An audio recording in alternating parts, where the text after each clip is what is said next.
Previously, our main protagonist Rain was kicked out by the hero and his party because he only has beast taming abilities rather than fighting abilities. As a result of being kicked out, Rain embarked on a solo adventure and tamed a cat girl and a dragon girl. They are known as the ultimate species with special abilities.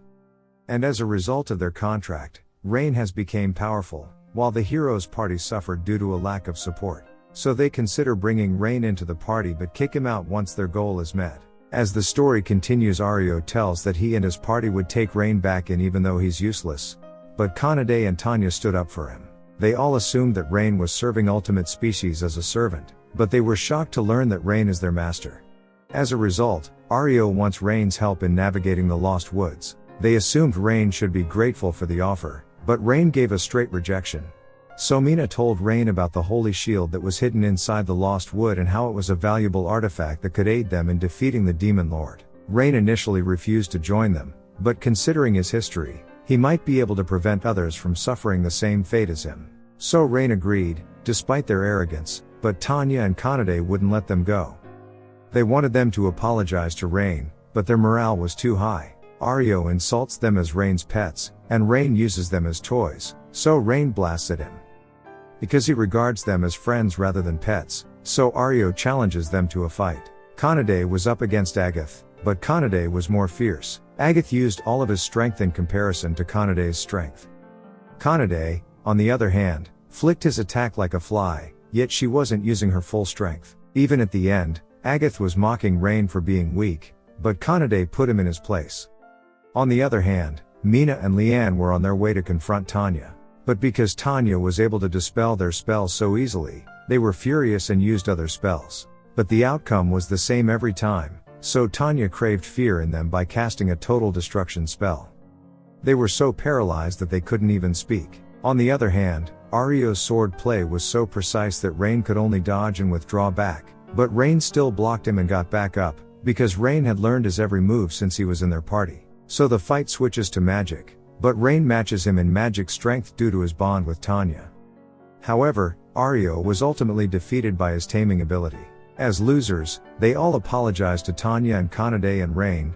So Ario told them about the shield, which was in the possession of a monster deep within the woods. And the shield is necessary because and only a hero can use it to defeat the Demon Lord. But instead of joining them, Rain took the initiative and got to the Lost Wood. However, getting there was difficult because they were already roaming in a circle. So Rain used his assimilate spell once more to try to find a way, but it was ineffective. So Tanya used a light spell to direct them to a tree that was keeping the barrier in place, and it was also the reason they were circling.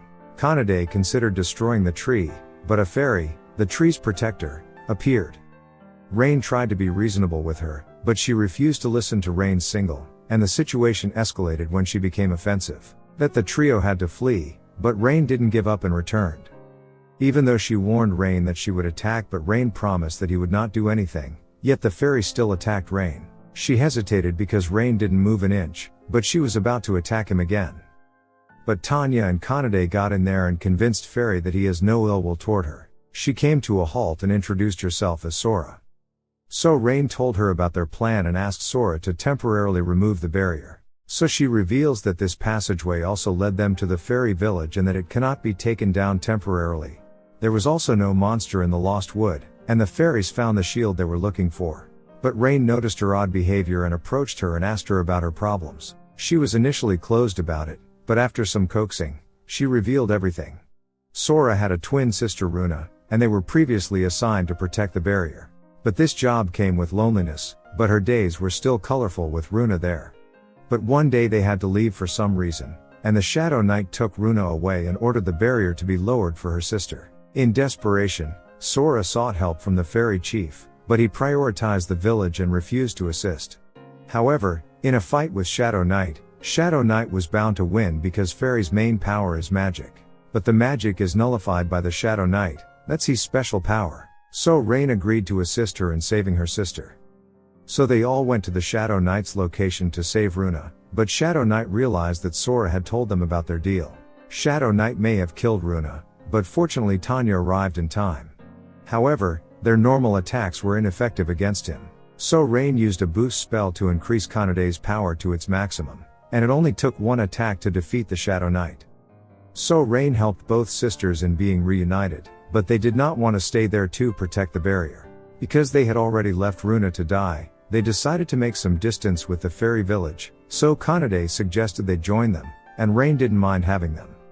So they both forged a contract with Rain and joined the party. So, according to the agreement, Rain gave them the shield in 2 days, but Aryo didn't believe it because it took them a week in the Lost Woods and they hadn't even found the correct way, while Rain only took 2 days to return with the shield. So Rain was about to leave when Agath invited him to join them again. Without Aryo's consent, 3 of them agreed to Agath's proposal, but Rain doesn't care because it's not his life anymore. So Runa and Sora couldn't believe that only a hero could defeat the Demon Lord.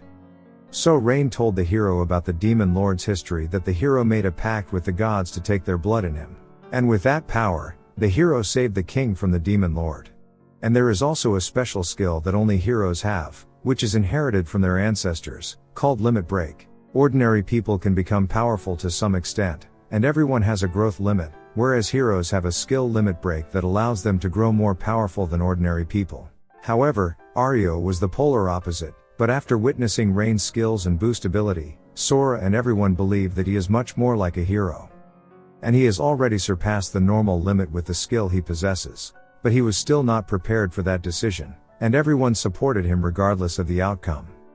As the plot progresses, Rain and the others are on their way to obtain better equipment.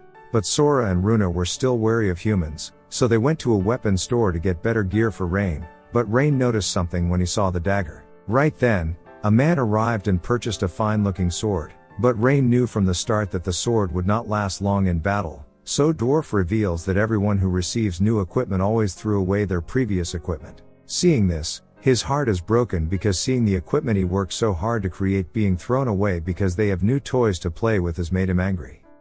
So now he only sells fine pieces to those who deserve them, such as Rain. Even so, Dwarf told them that if Rain had mithril ore, he could make even better gear for him. Gauntz told them about his mithril ore mine, but there was one problem: there was no mithril in the mine. So Rain got to the point where someone was stealing ore from it. And Rain was willing to assist him in his investigation only if Gauntz agreed to make him a mithril ore gear. Gauntz agreed and officially hired Rain from Guild. So Rain and his party set off to mine, but Sora and Runa became tired quickly, so they stopped to rest and bathe. However, while Rain was relaxing in the tree shade, he heard Kanade's scream and rushed in. But it was a false alarm. They were all embarrassed because Rain saw them naked. But it was fine with them because it was Rain who saw them naked. As it stands, they have the mine. However, judging by the eagle's appearance, Rain suspected that there was another beast tamer inside the mine. And they may have been on high alert since they saw Rain and his party arrive.